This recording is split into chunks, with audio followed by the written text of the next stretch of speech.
Fiaira nunca jo nkume gba manya kode. Fiaira meto e fona ma. Nunca jo kwa me de lejerewa.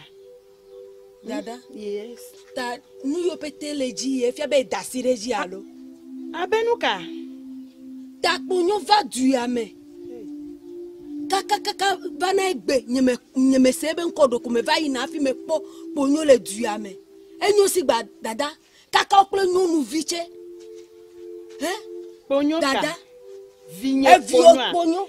Vinye va gboke me me va nyede no mi ejigbo wa. E me pe fude ta school fees.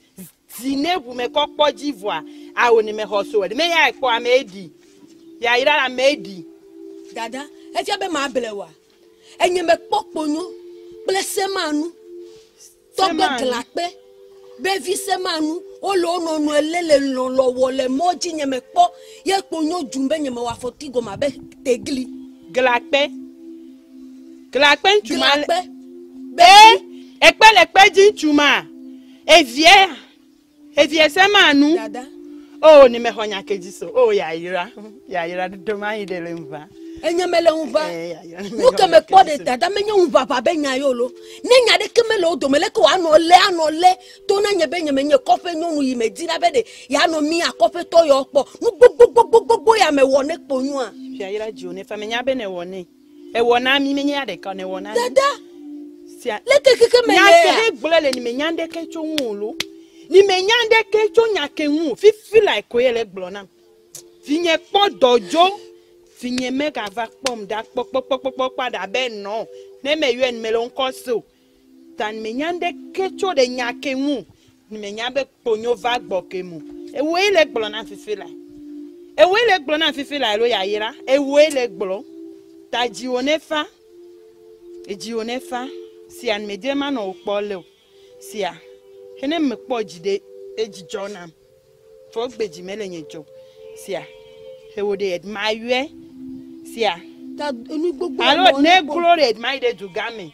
Nu gbogbo ya mo ne ponyoko. Ne glory my de dugame. Kaka kenu ajum. O jinefa. Wa de o. E wo ko de gole sia. E wo ko de gole. Sia malia fine. Sia wo ko de gole. Sia nu gbogbo ko me gba ko wa de. Sia ri ayira. Eji onefa. Me de kuku na eji onefa. Finye lolo.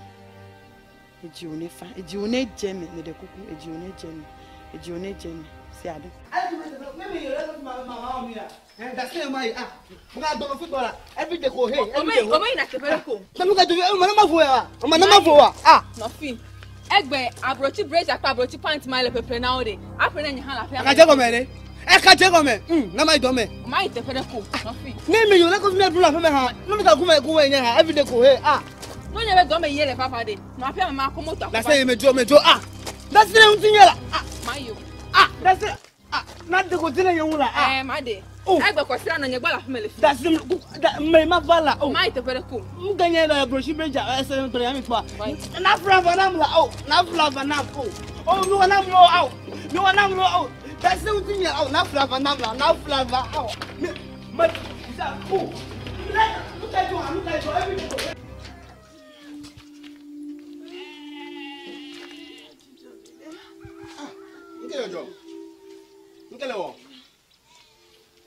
Nkele wo. You go phone you know.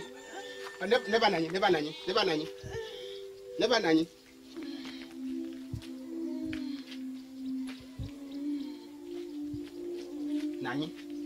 Nanyi na fia.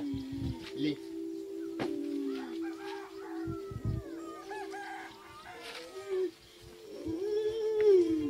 Nanyi wa magafon la. Après me lever là. Magafon kumo la. Ese ko ye ka fi bare. Magafon. Apono nanyi, pono nanyi. Yo vinye namlo. Nanyi. Yo ponyo namlo. Apono. Tele no awo. Abenkeke de osunwe ya. Ye me ga igbopo. Ye gbe me do ebe ma yi. Ne ma ba kpoda lo.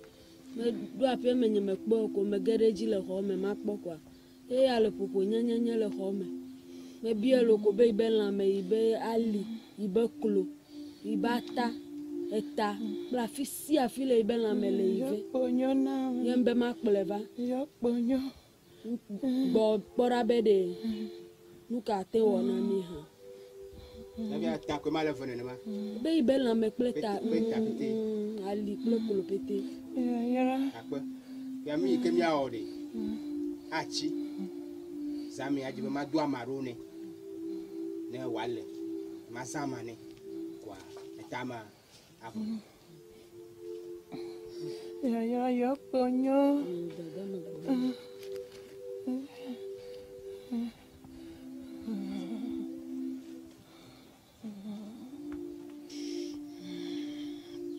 hello ponyo dada bela memele wowolo no mele nyonyo no ta me pele ko va to gbe jaja gbo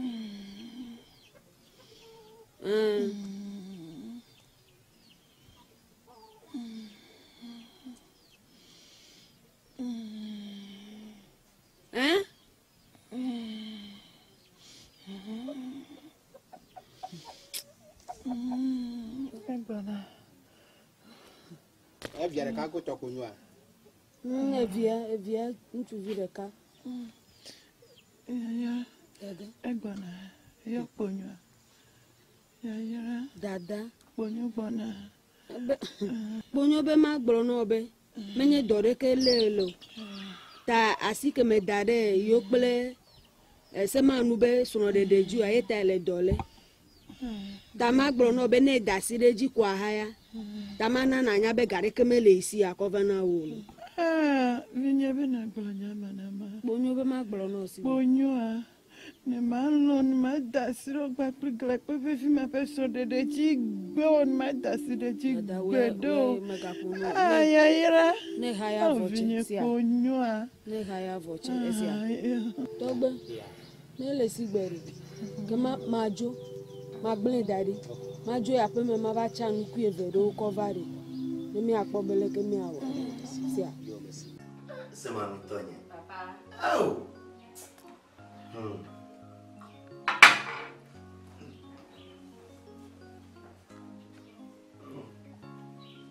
Jangan cium vivi nalo. Bonyo. Tapi kenapa? Lagi bila apa ya? Tidak gue. Lagi. Berapa motor? Foto. Telefonnya. Sih. Oh. Boleh minanya uciminya kokora. Aku kan. Boy. Bonyo. Ya. Lagi domelo. Oh, apa benar? Milih apa beli ini lagi aku mainnya. Mesti yang mulai ji. Apa kakak? Nya abale na majula pa mari. Ye mama kere nyaji. Ma bia bari lakin do duaro na so de dia. Ba ka me hayi. E bera amala be vida. Mas susunyire ma. Madasira susua haji. Ma probe son de deve 1 hour milaji. Naka no problem si anu we. Majeshi menya wa ni wa fona mu. Ba gaya manya kuhina. Oh cho. Lagi gani kuhina. Ta ma problem si anu go. Ke do ko mila azai mi do daria. Mila la lamba na wa vado.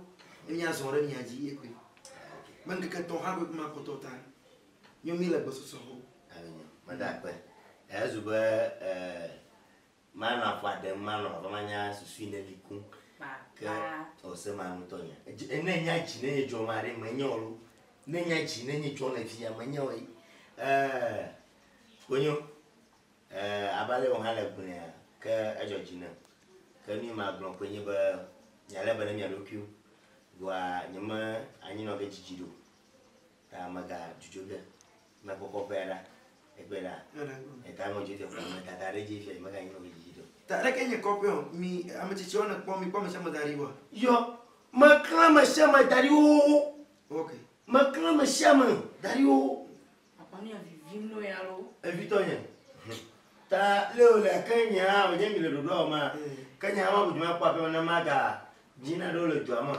Na afina makwara. Apa? Afina jua mochichi. Muda na shama chichi na namo. Akonyo. Ka mapura mateo onare no ma. Poyo. Oya ko. Kodo fu. Oh. Kodo. Nyawa. Ponyo ya. Tonye vale. Ah, papa. Semanu tonya. Papa. Akarezi. Semanu tonya. Ya kojimale no ya. Enu ya kojimale ya. Ponyo. Egali. Yo le radio. Egali. Ya. Ya, yo le a. Mama bioge. Okay. Ya. Nyala bana nyalo kwe. Yo ne ko na so nyi. Papa. Ya. Ano enwelo. Yo. Papa ja bana ano enwelo. Ya. Oh. Agba haya, mo ya bi. Ano ari. Edugwa. Obo. Enya be bi nto amako wa ne ro. Eji bi nye semanu. Eji sha ro. Eso de genya. Cho mo semanu so de genya. Ta na mommy bari. Brene ba ma de ku gari ne. Mi awu kpolo no mommy kata mi jagba mi aba. Eze wona na ba le ba no ahanu na fia mi ma ba vinyo so no pa ma video nto ha kwede. Eze nya. Ta jagba na bai. Eze nya. Brene mommy mi kata mi bai.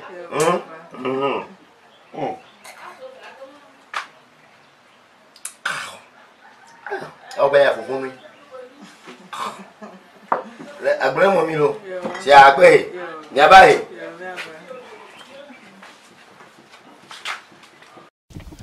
Sister, abale maglono jeji vinye semanu. De quoi? Semanu son de gagner chome melabe. Ta Togo gudu da majiba makpo na ba son de pena akunte pena. Asemada, chome melabe ko.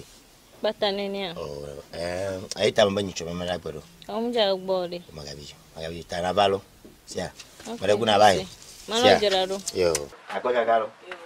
Asode. Yo.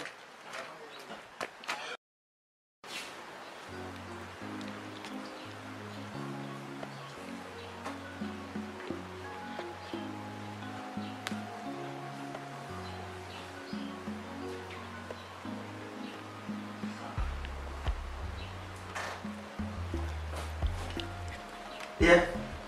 No puedo. Mo vole. Oh, kamatela la nya jom. Mo vole o tanya me ma jira do gonya do ni.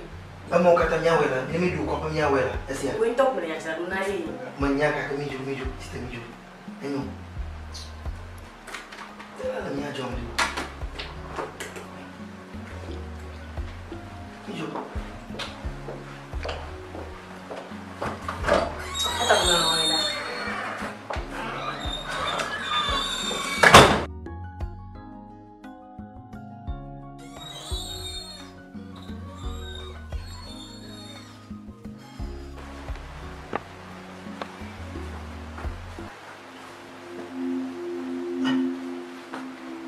Hey,